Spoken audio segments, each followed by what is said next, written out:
అయినా ఇవన్నీ కొద్దిగా హెక్టిక్ ఉంటుంది. దానివల్ల కొంచెం శాలరీ ఒక 1 or 2 lakhs ఎక్కువ ఓకే.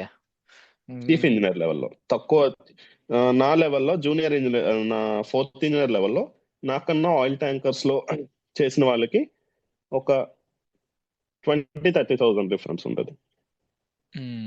ఓకే. యాక్చువల్గా నాకు తెలిసి ఇందాక రోడ్ మ్యాప్ లో మనం ఒక చిన్న పాయింట్ మిస్ చేసినాం. లైక్ నువ్వు చేసిన కోర్స్ 18 months ఏదో అన్నావు కదా.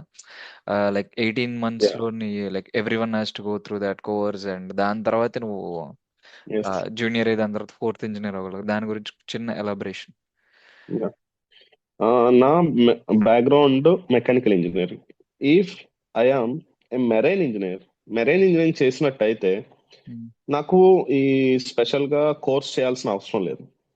I can directly go to the some company, I can attend to the interview, వాళ్ళు స్పాన్సర్షిప్ ఇస్తే డైరెక్ట్ గా నేను షిప్ ట్రైనింగ్ లోకి వెళ్ళొచ్చు.